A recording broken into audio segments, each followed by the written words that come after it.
کا میرے نام پہ ایسے خرچ کرنا کہ کسی کو پتہ نہ چلے کہ اس نے خرچ کیا، ایسے دے کہ کسی کو پتہ ہی نہ چلے، تو اللہ نے کہا کہ یہ میرے بندے کا میرے نام پہ خرچ کرنا یہ اتنا طاقتور عمل ہے کہ ہوا بھی اس کے آگے جھک جاتی ہے، چونکہ یہ عمل میرے غصے کو بجھا دیتا، میرے غصے کو ٹھنڈا کر دیتا۔ اللہ کے غصے کو ٹھنڈا کرنے والی چیز اللہ کے نام پہ خرچ کرنا۔ مسلمان کنجوس نہیں ہوتا، بخیل نہیں ہوتا۔ تم لوگ کمال سمجھتے دوسرے کی جیب سے کھانا، کیونکہ ہم اس دور سے گزرے دوسرے کی جیب سے کھانا، اور اللہ تعالیٰ کمال دیکھتا ہے کہ اپنی جیب سے کھلا، خود بھوکا رہ کے اوروں کو کھلا۔ ایک دفعہ شیطان ملا کسی عابد کو، تو اس نے کہا آج جو پوچھو گے نا سچ بتاؤں۔ شیطان کہ اچھا ایک بتا دے، تیرے یار کتنے، تیرے دوست کتنے؟ کہنے لگا 3۔ کون؟ کہ ایک جو غصے والا، غصہ تو سب میں ہے، جس کو غصے پہ کنٹرول نہ ہو، پھٹ جاتا ہو پھٹ جاتا ہو پھٹ جاتا ہو، غصہ سب کو آتا ہے، کھوتے نو غصہ آ جاتا ہے انسان، تو انسان غصہ آنا نیچرل ہے، نہ آئے تو پریشانی کی بات ہے۔ غصے کو پینا نہیں، برداشت نہ کرنا، اس سے معاشرہ ٹوٹتا ہے۔ تو اس نے کہا غصے والا بڑا اچھا میرا یار ہے پکا، دوسرا نشہ کرنے والا، شراب پینے والا میرا بڑا گھاٹا یار ہے، اور تیسرا بخیل کنجوس میرا بڑا یار ہے۔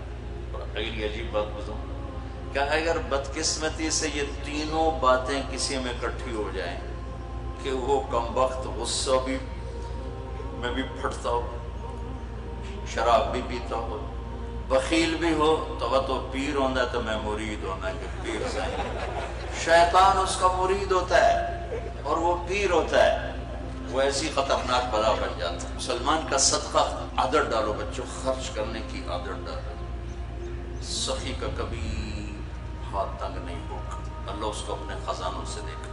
لیکن آج کل ماں باپ سکھاتے ہیں گنجائش کرو گنجائش کرو، جمع کرو جمع کرو، کجیاں میں پیسے ڈالو، تو تم اللہ کے نام پہ لگانا سیکھو، اللہ تمہیں وہاں سے دے گا جہاں سے وہم و گمان بھی نہیں۔ انفق ولا تخش من ذی العرش اقلالا، خرچ کر اور عرش والے سے تنگی کا ڈر نہ کر۔ اس مراد فضول خرچی نہیں، اللہ کے بندوں پہ خرچ کرنا، ضرورت مندوں پہ خرچ کرنا۔ تو اللہ کے نام پہ صدقہ اس کائنات کی سب سے طاقتور چیز، جو کہ ہوا کو بھی سے اوپر اللہ نے بیان کیا، اور اللہ نے کہا یہ تیرے رب کے غصے کو بجھا ٹھنڈا کر دیتا۔ اللہ نے ہوا چھوڑی اور اس قوم کو تہس نہس کر دیا۔ ان کے قد ہوتے تھے 50 فٹ 60 فٹ 40 فٹ کے قد ہوتے تھے، تو ہوا نے ان کو ایسے اٹھایا، بگولا چلتا رہا ایسے، تو آپس میں ان کے سر ٹکراتے تھے، ٹھا ٹھا ٹھا ٹھا ٹھا ٹھا، یہاں تک ان کی کھوپڑیاں پھٹ گئیں، ان کے دماغ نکل گئے، پھر انہوں نے پٹر کے زمین پر مارا، دھڑ الگ ہو گئے، سر الگ ہو گئے۔ اس کے پیچھے تباہی کی وجہ نہ پیسے کی کمی نہ ٹیکنالوجی کی کمی اس دور میں۔ وَثَمُودَ الَّذِينَ جَابُوا الصَّخْرَ بِالْوَادِ، پھر اللہ نے کہا ایک اور قوم آئی جنہیں پتہ چلا کہ ہود علیہ السلام کی قوم پر ہوا چلی تھی، لہٰذا ہم کیا کریں گے، ہم پہاڑوں میں گھر بنائیں گے۔ تو وہ سعودی عرب میں وہ علاقہ میں نے دیکھا ہے جہاں انہوں نے پہاڑ کھود کے گھر بنائے، پہاڑ کھود کے اندر پورا پہاڑ کھودا ہوا، بیچ میں گھر، انہوں نے کہا یہاں تو ہوا آ نہیں سکتی، ہوا پہاڑ کو کہاں سے اٹھائی، لہٰذا وہ مستی میں آ گئی۔ وَثَمُودَ الَّذِينَ جَابُوا الصَّخْرَ بِالْوَادِ، پھر وہ للکارنے لگے، لیا ہوا لیا ہوا، تو اب وہ اللہ کو عاجز سمجھا، تو اللہ نے کیا کیا، فَانظُرْ كَيْفَ كَانَ عَاقِبَةُ مَكْرِهِمْ أَنَّا دَمَّرْنَاهُمْ وَقَوْمَهُمْ أَجْمَعِينَ فَتِلْكَ بُيُوتُهُمْ خَاوِيَةً بِمَا ظَلَمُوا إِنَّ فِي ذَلِكَ لَآيَةً لِقَوْمٍ يَعْلَمُونَ وَأَنجَيْنَا الَّذِينَ آمَنُوا وَكَانُوا يَتَّقُونَ۔ کیا کیا اللہ تعالیٰ نے، ایک فرشتہ بھیجا جس نے اگر ایک چیخ ماری، آواز بہت طاقت ہے، ساؤنڈ سے کتنی تباہی آتی، اس نے ایک چیخ ماری، ان کے کلیجے سب کے پھٹ گئے، چہرے ان کے نیلے پڑ گئے، اور وہ ایک دن میں سارے اللہ تعالیٰ نے مٹی کا ڈھیر بنایا، انہیں دفن کرنے والا کوئی نہ بچا۔ یہ کیسے تباہ ہوئے؟ ان کی تباہی کے پیچھے نہ ٹیکنالوجی کی کمی ہے نہ طاقت کی کمی۔ ایک تیسری قوم، وَفِرْعَوْنَ ذِي الْأَوْتَادِ، فرعون جو اس زمانے کا اتنا بڑا بادشاہ تھا کہ انسانی تاریخ میں صرف ایک انسان پیدا ہوا ہے جس نے کہا میں رب ہوں۔ یہ بات دنیا میں کسی نے نہیں کی۔ سجدہ تو مسلمان بادشاہ بھی کرواتے تھے، یہ مغلوں کو سجدے ہوتے تھے، یہ ہمارے مغلیہ بادشاہ تھے، اورنگزیب نے آ کر اسے ختم کیا۔ تو سجدے تو مسلمان بادشاہوں کو بھی ہوتے رہے اور کافروں کو بھی ہوتے رہے، لیکن میں ہی رب ہوں یہ بات ایک انسان نے کی، وہ ہے فرعون۔ فَقُلْ هَلْ لَكَ إِلَىٰ أَن تَزَكَّىٰ وَأَهْدِيَكَ إِلَىٰ رَبِّكَ فَتَخْشَىٰ فَأَرَاهُ الْآيَةَ الْكُبْرَىٰ فَكَذَّبَ وَعَصَىٰ ثُمَّ أَدْبَرَ يَسْعَىٰ فَحَشَرَ فَنَادَىٰ فَقَالَ أَنَا رَبُّكُمُ الْأَعْلَىٰ۔ اللہ اکبر، کہنے لگا میں سب سے بڑا رب ہوں۔ یہ صرف ایک انسان پیدا ہوا، کتنی اللہ نے اس کو طاقت بخشی۔ بچے ذبح ہو رہے ہیں، کوئی اف نہیں کر سکتا، اف نہیں کر سکتا، کوئی جلوس نہیں نکال سکتا۔ بچہ پیدا ہوتا ہے ذبح کیا جا رہا، پیدا ہوتا ہے ذبح، بچیاں چھوڑی جا رہی، بچے ذبح کیا۔ نقتل ابناءهم ونستحيي نساءهم وإنا فوقهم قاهرون، سارا قرآن سے آپ کو بتا رہا ہوں۔ تو وہ اس زمانے کی سب سے بڑی ٹیکنالوجی، سب سے بڑی طاقت، یہاں کیا زوال ہے؟ اخلاقی پستی۔ سمود میں کیا زوال ہے؟ اخلاقی پستی۔ عاد میں کیا زوال ہے؟ اخلاقی پستی۔ کسی قوم کا سب سے بڑا سرمایہ اس کے اخلاق ہوتے ہیں۔ ٹیکنالوجی ثانوی چیز ہے، سونے چاندی کی کانیں، تیل کے خزانے، یہ دوسرے نمبر کی چیز ہے۔ سب سے پہلا سرمایہ وہ آپ میری جو نسل ہو، وہ آپ کے عالی اخلاق، آپ کا اچھا کردار، آپ کی حیا والی زندگی، آپ کی کردار والی زندگی، یہ میرے ملک کا سب سے بڑا سرمایہ ہے۔ اگر میری نسل کے اخلاق بگڑ گئے، حیا کی چادر تار تار ہو گئی اور ناشگانہ زندگی میں داخل ہو گیا اور وہ ثقافت بن گئی، تہذیب بن گئی، تو اس قوم کے ہلاک ہونے کو کوئی نہیں بچا سکتا کہ آسمان والے کا فیصلہ اترتا ہے۔ جب آسمان والا فیصلہ کرتا ہے تو زمین کی ٹیکنالوجی اسے بچا نہیں سکتی۔ فرعون نے بھی کہا قومن فاتنا بما تعدنا ان كنت من الصادقین، نوح علیہ السلام کی قوم نے کہا نوح علیہ السلام سے، لاؤ کدھر ہے تیرے رب کا عذاب، فاتنا لے کے آؤ، کدھر ہے تیرے رب کا عذاب، انما یاتیکم بہ اللہ ان شاء وما انتم بمعجزین، اللہ جب لائے گا تو پھر تم کچھ کر نہیں سکو گے۔ ایک تندور سے پانی نکالا اور ساری نسل کو اللہ نے پانی میں پکا دیا، ساری نسل۔ تو میں آپ کے سامنے اپنی بات کو مدلل کر رہا ہوں قرآن پاک سے کہ قوموں کے زوال اور عروج کا تعلق ٹیکنالوجی سے تھوڑا ہے اور اخلاقیات سے زیادہ ہے۔ اخلاقی پستی کسی بھی قوم کے زوال کا سب سے بڑا سبب ہے، اخلاقی بلندی کسی بھی قوم کے عروج کا سب سے بڑا سبب ہے۔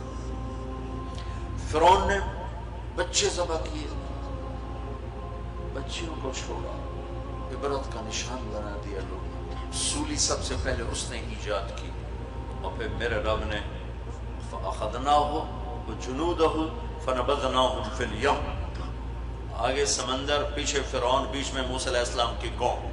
تو کہنے لگے مروا دیا موسیٰ، مروا دیا، اب تو آگے سمندر پیچھے فرعون، اگے جاؤ تو پانی پچھو تو فرعون دا سوٹا ان کی دے جاؤ۔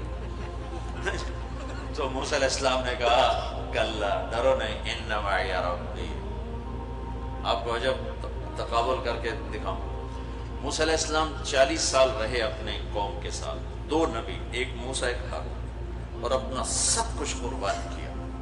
جب آگے سمندر دیکھا، پیچھے فرعون دیکھا، تو انہیں نہ موسیٰ یاد رہے نہ ہارون یاد رہے، انہیں اپنی پڑ گئے، انا لمدرکون، موسیٰ مروا دیتا ہی سن، یا آپ ہمارے رسول ہیں، آپ ہمارے نبی، آپ کا کیا بنے گا، کوئی فکر نہیں، ہارون کا کیا، سانو اپنی پہ گئی، ان مروا دیا تو انہیں موسیٰ۔ تو انہوں نے کہا کلا ان معی ربی سیہدین، ہرگز نہیں، میرا اللہ میرے ساتھ ہے، مجھے راستہ دکھائے گا۔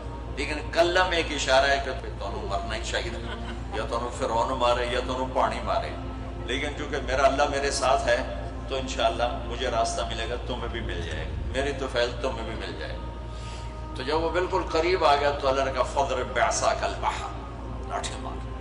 لاٹھی اللہ نے فرعون کے لشکر پہ نہیں مروائی، عجیب بات، کہ پانی پہ لاٹھی مار، بالکل عقل کے خلاف، پانی پہ لاٹھی مار۔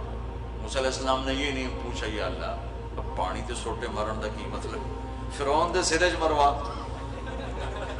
کہا نہیں ادھر مار۔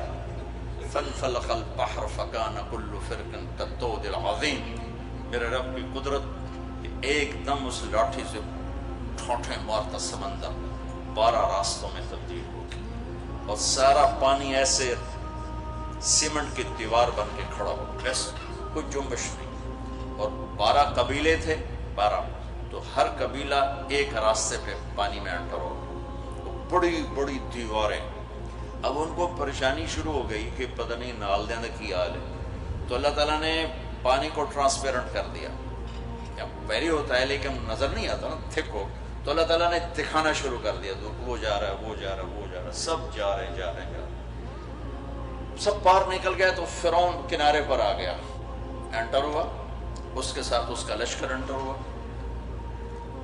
تو اللہ نے پانی کو حکم دیا، تو پانی دوبارہ حرکت میں آیا اور سارا لشکر اس کے اندر ڈوبا، غرق ہوا۔ کہنے لگے ہمیں اعتبار نہیں، دکھاؤ واقعی مر گیا ہے۔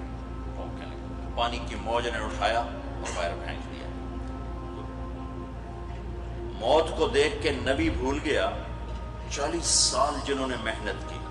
دیکھو ہمارے نبی ہجرت کے لیے گھر سے نکلے، جمعہ کی رات، 27 صفر، نبوت کا 14واں سال اور جمعہ کی رات تھی۔ تو ابو بکر رضی اللہ تعالیٰ عنہ نے عرض کی یا رسول اللہ میں نے ایک غار ڈھونڈا ہوا ہے، وہاں چل کے چھپتے ہیں، پھر جب ہماری طلب کوئی ختم ہو جائے گی پھر ہم نکلیں گے۔ چلو اب کبھی آگے چلیں کبھی پیچھے، کبھی ہمارے نبی کے آگے ہوں کبھی پیچھے ہوں، کبھی آگے ہوں کبھی پیچھے ہوں۔ تو آپ نے فرمایا کہ ابو بکر یہ کیا کرو، کبھی آگے کبھی پیچھے، کبھی آگے کبھی پیچھے۔ تو کہنے لگے یا رسول اللہ اخاف الرصد فامشی امامک واخاف الطلب فامشی خلفک، یا رسول اللہ جب مجھے یہ خیال آتا ہے کہ آگے کوئی دشمن چھپا ہوا وار نہ کر دے تو میں آگے چلتا ہوں کہ وار میرے اوپر پڑے آپ پہ نہ پڑے، اور جب مجھے خیال آتا ہے کہ وہ پیچھے سے آ کے حملہ نہ کر دے تو میں بھاگ کے پیچھے ہو جاتا ہوں کہ اگر کوئی وار کرے تو میرے اوپر آئے آپ پر نہ آئے۔ انا لمدرکون، ابو بکر کا عمل اور بنی اسرائیل کا عمل آپ فرق دیکھ رہے ہو۔ اگلے دن اچھا ہمارے نبی پنجوں پہ چل رہے تھے، پنجوں پہ، پورا پاؤں نہیں کہ اس زمانے میں کھوجی، جب تک کچی سڑکیں تھی یہ علم تھا، خود ہمارے گاؤں میں کھوجی تھے، گاؤں میں کھوجی تھے، کچی سڑکوں پہ پاؤں کے نشان پر چلتے چلتے سینکڑوں میل چلے جاتے تھے۔ ہمارے دادا کے اونٹ چوری ہوئے ڈیرہ غازی خان، چوری ہونا کوئی بڑی بات نہیں تھی، بیزتی سمجھی جاتی تھی اس زمانے میں، فلانے سردار کی چوری ہو گئی، تو وہ کھوجی کو لے کر چلے میاں چنو کے پاس ہمارا گاؤں ہے، وہاں سے چلتے چلتے ڈیرہ غازی خان سے چوٹی پہنچے، پاؤں کا نشان دیکھتے دیکھتے، اور وہاں سے اپنے اونٹ لے کر واپس آئے۔ تو میرے نبی پنجوں پر چل رہے تھے کہ قدم کا نشان نہ پڑے، لہذا جب آپ پہاڑ کے قریب پہنچے، یوں سیدھا پہاڑ ہے بالکل بارش ہو رہا ہے ایسے، جب آپ چڑھنے لگے تو انگلیاں اتنی درد کرنے لگیں کہ آپ سے چڑھا نہیں گیا۔ تو ابو بکر رضی اللہ تعالیٰ عنہ نے آپ کو کمر پہ بٹھایا اور کمر پہ بٹھا کے اس پہاڑ کو اوپر لے کر کے، کبھی اللہ آپ کو لے جائے تو آپ دیکھنا کتنا وہ اوکھا پہاڑ ہے جس پر ابو بکر اوپر لے کر گئے۔ پھر آپ کو باہر بٹھایا، کہا آپ باہر بیٹھیں، خود اندر تشریف لے گئے۔ اندھیرا تھا تو ٹٹول کے سوراخ بند کرنے شروع کیے، روڑے پتھر اس سے۔ اب سوراخ باقی تھے اور روڑے ختم ہو گئے، تو اپنی پگڑی اتاری اور اس کو پھاڑ کے سوراخ بند کیے۔ پھر بھی سوراخ باقی تھے تو کرتا اتارا اور اس کو پھاڑ کے سوراخ بند کیے۔ پھر ایک سوراخ باقی رہ گیا، وہ جس میں سانپ تھا، اس کے اوپر اپنی ایڑی کو رکھ دی۔ پھر عرض کی یا رسول اللہ آپ تشریف لائیں۔ آپ کو اندھیرے میں پتہ نہیں چلا کہ ابو بکر کے نہ پگڑی ہے اور نہ کرتا ہے۔ جب تھوڑی روشنی ہوئی، صبح صادق ہوئی، روشنی ہوئی تو دیکھا ابو بکر کے نہ کرتا نہ پگڑی، تو آپ نے کہا ابو بکر تیرا کرتا تیری پگڑی؟ کہ یا رسول اللہ آپ یہ دیکھ رہے ہیں، سارے سوراخ تھے، مجھے خیال ہوا کوئی چیز آپ کو تکلیف نہ پہنچائے تو میں نے یہ سارے بند کر دیے۔ تو اس پر ایک دم میرے نبی کی آنکھیں بھر آئیں اور اب بے ساختہ روئے اور ہاتھ اٹھا کر رکھا، یا اللہ میں ابو بکر سے راضی ہوں، تو بھی اس سے راضی ہو جا اور اسے جنت میں میرا ساتھی بنا تھا۔ تو فوراً جبریل آئے اور عرض کی یا رسول اللہ تعالیٰ فرما رہے ہیں کہ ہم ابو بکر سے راضی ہیں اور جنت میں آپ کا ساتھی بنانے کی بشارت دیتے ہیں۔ بنو اسرائیل کہہ رہے ہیں مروا دیا، اور ابو بکر کیا کر رہے ہیں؟ میں آپ کو تقابل کر کے بتا۔ پھر اگلے دن قریش کا کھوجی صرف انگلیوں کو پہچانتا غار سور کی طرف چل پڑا۔ جب وہ چلے تو میرے رب کا غیبی نظام حرکت میں آیا۔ اللہ نے ایک بیل اگائی، وہ کافی کھلی جگہ، بیل اگائی، بیل، اس کے شاخوں کے اندر اللہ نے مکڑیوں کو حکم دیا، انہوں نے جالا بنا دیا۔ ایک کبوتری نے آ کے انڈے دے دیے۔ کھوجی ٹھیک دروازے پہ لے کے آ گیا کہ پاؤں کا نشان یہاں تک۔ تو اب ابو بکر کے دل پہ کیا گزر رہی تھی وہ قرآن بتاتا ہے۔ بنو اسرائیل کے دل پہ کیا گزری قرآن نے کہا، انہیں اپنی پڑ گئی، اپنے نبی کی بھول گئی۔ لیکن جب یہاں دشمن سر پہ پہنچا ہے تو ابو بکر کے دل پر کیا گزری اس کو قرآن بتاتا ہے۔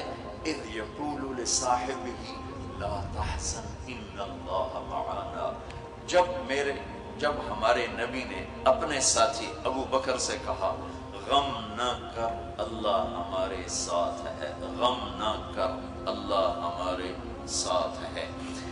یہ غم کا لفظ ہے، خوف کا لفظ نہیں، کہ ڈر نہیں، اللہ ہمارے ساتھ ہے۔ اگر قرآن کہتا لا تخف، ڈرو نہیں، اللہ ہمارے ساتھ ہے، تو ڈرو نہیں کا لفظ بتلاتا کہ ابو بکر کو اپنی پڑ گئی، یار میرا کی بڑھنا ہے۔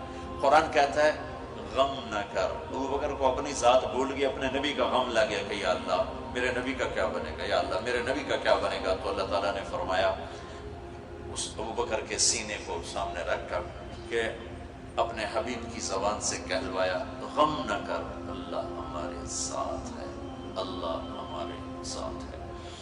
پھر دونوں امتوں کا فرق بتانے لگا ہوں۔ بنو اسرائیل نے سمندر پار کیا، فرعون کو غرق ہوتے دیکھا، اور ایک نبی آگے ایک پیچھے، دو رسولوں کے درمیان جا رہے ہیں، اور آگے ایک بستی میں دیکھا مروا علی قوم یعکفون علی اصنام لہم، وہ ایک بتوں کی پوجا کر رہے تھے۔ اتنے ماٹھے تھے عقل کے بنو اسرائیل کہ پتھر کی پوجا ہو رہی، 40 سال نبی کی صحبت ہے، بڑے بڑے معجزے دیکھے، اور ابھی پانی پاؤں پہ لگا ہوا ہے، سمندر کو پھٹتے دیکھا، فرعون کو ڈوبتے دیکھا۔ موسیٰ علیہ السلام سے کہنے لگے اجعل لنا الہا کما لہم آلہہ۔ موسیٰ علیہ السلام جی ہماری ایک درخواست۔ کہنے لگے کیا؟ اے جو ہے خدا سانو ہی لے دے، ایسے میں انہوں متھر ٹیکی۔ اتنی چھوٹی عقل کے تھے کہ ایک لے دے ہمیں، ان کو توڑے جا بے عقل میں دنیا جو ایک ہی کوئی، انہم قوم تجہلون۔ ہمارے نبی دنیا سے تشریف لے گئے، فوت ہوئے 12 ربیع الاول 7 جون 633 عیسوی 11 ہجری، پیر کا یہی تقریباً یہی ٹائم ہے، اس سے تھوڑا سا آگے، زور سے پہلے۔ اب دنیا سے تشریف لے گئے، انتقال فرما گئے۔ صحابہ پہ عجیب و غریب کیفیت طاری ہوگی۔ عمر رضی اللہ عنہ نے تلوار نکال لی، جو کہے گا اللہ کا نبی فوت ہو گئے قتل کر دوں گا۔ وہ فوت نہیں ہوئے، اللہ کے پاس گئے، واپس آئیں گے۔ ابوبکر صدیق کو پتہ چلا وہ عوالی ایک محلہ ہے، وہاں گئے ہوئے تھے اپنی بیگم کے پاس، وہاں سے دوڑتے ہوئے آئے، تھوڑے سے چھلانگ لگائی، گھر میں داخل ہوئے، اپنی بیٹی کے حضرت عائشہ کے گھر میں آپ کا انتقال ہوا۔ آپ کے چہرے سے کپڑا ہٹایا، ماتھا چوما، آنسو گرے، اور کہا طبت حیا و میتا، میرے محبوب آپ دونوں حالتوں میں پاک پاکیزہ خوشبودار ہیں، دنیا سے جانے کے بعد بھی اور دنیا میں رہتے ہوئے بھی۔ پھر تشریف لائے تو عمر کی آواز گرجدار، کوئی نہ کہے میرے نبی فوت ہو گئے۔ ممبر پر آ کر کھڑے ہوئے کہا عمر بیٹھ جاؤ۔ عمر کہنے لگا میں نہیں بیٹھتا۔ تو کہنے لگے ایھا الناس من کان یعبد محمدا فإن محمدا قد مات، جو لوگ محمد کی پوجا کرتے تھے تو سنو آج ان کو اللہ نے اٹھا لیا ہے۔ ومن کان یعبد اللہ فإن اللہ حی لا یموت، اور جو اللہ کی پوجا کرنے والے ہیں وہ سن لیں کہ اللہ موت سے پاک، زندہ، قائم دائم، حی قیوم موجود ہے۔ اور پھر آپ نے یہ آیت پڑھی انک میت و انہم میتون، میرے حبیب آپ نے بھی موت کا ذائقہ چکھنا ہے، وہ سب نے موت کا پیالہ پینا ہے۔ اور یہ آیت پڑھی وما محمد الا رسول قد خلت من قبل الرسل افئن مات او قتل انقلبتم على اعقابکم، میرے نبی بھی تو رسول ہیں جیسے اور رسول ہیں، ان کو بھی تو موت نے آنا ہے، تو تم میرا راستہ چھوڑ دو گے، میرا دین چھوڑ دو گے۔ تو عمر رضی اللہ تعالیٰ عنہ فرماتے ہیں میری ٹانگوں سے جان نکل گئی، چونکہ مجھے پتہ چل گیا کہ آپ فوت ہو گئے ہیں، تو میں یوں نیچے گرا، سیدھا ایسے اسٹریٹ نیچے گرا کہ مجھے جو لگا جیسے یہ قرآن آج اترا ہے، جیسے یہ قرآن آج اترا ہے۔ تو ابوبکر صدیق رضی اللہ تعالیٰ عنہ صحابہ کا ایمان اور بنو اسرائیل کا ایمان اب تقابل، دو نبیوں کی موجودگی میں اتنے بڑے معجزے دیکھ کر ایک پتھر کا بت دے ہم بھی اس کو سجدہ کریں، اور یہاں میرے نبی دنیا سے جا چکے ہیں اور ابوبکر صدیق اعلان کرتے ہیں کہ اللہ زندہ ہے، موت سے پاک ہے، اور میرے نبی کو اللہ نے بلا لیا جیسے ہر نبی کو بلایا، میرے نبی کو بھی بلا لیا ہے۔ پہلی امتوں کو 2 نمازیں، ہمیں 5۔ پہلی امتوں کی مسجد کوئی نہیں، ہماری مسجد۔ پہلی امتوں کی اذان کوئی نہیں، ہمیں اذان دی۔ اور اذان اتنا بڑا عمل بنا دیا میرے نبی نے کہ آپ نے فرمایا کہ اذان دینے والا قیامت کے دن سب سے اونچے مقام پر کھڑا ہوگا۔ حضرت علی فرمایا کرتے تھے کاش میں اللہ کے نبی سے حسن حسین کے لیے مسجد نبوی کی اذان مانگ لیتا، یہ حضرت علی فرمایا کرتے تھے۔ اور جنگ قادسیہ میں مؤذن زخمی ہو گیا تو اذان دینے کے شوق میں سردار آپس میں الجھ گئے، ایک کہتا میں دوں گا، ایک کہتا میں دوں گا، پھر قرعہ اندازی ہوئی، جس کا نام نکلا اس نے اذان دی۔ حضرت عمر فرمایا کرتے تھے اگر میں امیر المومنین نہ ہوتا، اگر میں خلیفہ وقت نہ ہوتا تو میں مسجد نبوی کا مؤذن بننا پسند کرتا ہوں۔ کسی کو اذان نہیں ملی، ہمیں اذان۔ پہلا مؤذن بلال بنا، پہلے مؤذن اللہ نے بلال کو یہ عزت عطا فرمائی۔ دنیا میں یہ ہے اور آخرت میں یہ ہے کہ میرے نبی نے فرمایا کہ جب جنت میں جانے کا وقت آئے گا تو جنت کی میرے لیے سواری لائی جائے گی، میں اس سواری پہ بیٹھوں گا تو اس کی جو وہ رسی ہوگی وہ ایسے نیچے گر جائے گی، نیچے گرے گی۔ اس رسی کے یعنی اس کی جو لگام ہوتی ہے وہ نیچے گرنے کا مطلب ہے یہ ایسے نیچے گر گئی۔ اب نیچے گرنے کا مطلب ہے کہ اس کی ڈرائیونگ میرے نبی نے نہیں کرنی، کوئی آنے والا ہے، کوئی ڈرائیور آنے والا ہے جو رسی پکڑ کے چلے گا، کوئی کوچوان آنے والا ہے جو اس کو پکڑ کے چلے گا۔ رسی کا گرنا ایک انڈیکیشن ہے کہ کوئی نصیب والا اب آئے گا۔ جب آپ کی سواری کھڑی ہوگی، رسی نیچے ہے، تو اب سب کی گردنیں ایسے ہوں گی، کون، سب قیاس کرتے کون کون کون۔ اللہ کی طرف سے اعلان ہوگا بلال کو بلایا جائے، بلال بلال۔ تو بلال آپ کی سواری کی لگام پکڑیں گے، اور آپ نے فرمایا کہ سب سے پہلے میں جنت میں جاؤں گا تو بلال میرے ساتھ ہوگا، میری سواری کی لگام پکڑ ہو جائے گی۔ تو ہمیں اذان ملی، کسی امت کو اذان نہیں ملی۔ ہمیں 5 نمازیں ملی، کسی امت کو نمازیں 2 نمازیں، ایک فجر کی 2 رکعت، عصر کی 2 رکعت۔ باجماعت نہیں، ان کو اپنی کتاب یاد نہیں، ہمیں قرآن یاد ہے۔ میرے مدرسے میں ایک بچہ اب ماشاءاللہ امریکہ میں وہ پڑھا رہا ہے، اس نے 30 دن میں قرآن یاد کیا۔ صبح یاد کرتا تھا، شام کو تراویح میں سناتا تھا۔ میرے مدرسے کا بچہ صبح بیٹھ کے مغرب تک پورا سپارہ یاد کر کے اور عشاء کو تراویح میں سنا دیتا تھا۔ اللہ نے ہمیں ایسا قرآن دے دیا کہ 1 مہینے میں بھی یاد ہو جاتا ہے۔ 3 دن میں بھی ایک بزرگ نے یاد کیا، 3 دن میں قرآن یاد کیا۔ اللہ نے ہمیں قرآن کی دولت عطا فرمائی، پڑھنے کے لیے